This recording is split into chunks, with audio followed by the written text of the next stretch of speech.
ଆଜି ସକାଳେ ସାଙ୍ଗମାନଙ୍କ ସହ ଡ୍ୟାମ୍ ଯାଇକି ମାଛ କିଣିକି ଆଣିଲୁ। ତାପରେ ଘରେ ଆସି ତାକୁ କୁକିଂ କଲୁ ଆଉ ସମସ୍ତେ ମିଶିକି କଦଳୀ ପତ୍ରରେ ଖାଇଲୁ। କେତେ ମଜା ଲାଗିଲା କହିବି କ'ଣ। ହାଏ, ମୋର ଅଛି ବଳରାମ। ସାଙ୍ଗମାନେ ଆଜି ଦିନଟା ସାରା ପୁରା ଧମକଦାର। ସମସ୍ତେ ମିଶି ଡ୍ୟାମ୍ ପାଖକୁ ଗଲୁ। ଆଗରେ ମୋ ସାଙ୍ଗମାନେ, ପଛରେ ମୋ ସମସ୍ତ ମୁହଁରେ ଗୋଟେ ଖୁସି। ସେଠାରେ ଜଣେ ମାଛବାଲା ବେପାରୀ ଘରକୁ ଗଲୁ। ତାଙ୍କ ପାଖରେ ଛୋଟ ମାଛ ଆରମ୍ଭ କରି ବଡ଼ ମାଛ ପର୍ଯ୍ୟନ୍ତ ଥିଲା। କେତେ ବଡ଼ ମାଛ!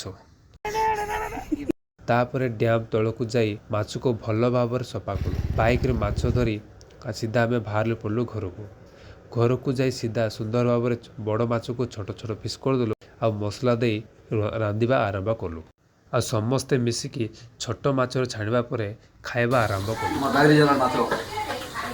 ଗଛ ଉପରେ ଚଢ଼ି କଦଳୀ ପତ୍ର କାଟିଲି। ତାକୁ ନେଇକିରି ଭଲ ଭାବରେ ଧୋଇଦେଲୁ।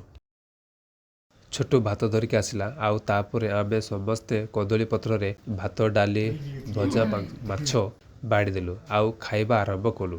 କଦଳୀ ପତ୍ରରେ ଖାଇବା ଗୋଟେ ମଜା ହିଁ ଅଲଗା। ପୁରା ଖାଇବା ସାରିଦେଲୁ। ତାପରେ ସମସ୍ତେ ମିଶିକି ସେ କଦଳୀ ପତ୍ରକୁ ଉପରେ ଉଠେଇଲୁ ଆଉ ବାଉଣ୍ଡି ବାହାରେ ଫିଙ୍ଗିଦେଲୁ। ଏମିତି ମଜାଦାର ଭିଡ଼ିଓ ଦେଖିବାକୁ ମୋତେ ଫଲୋ କର।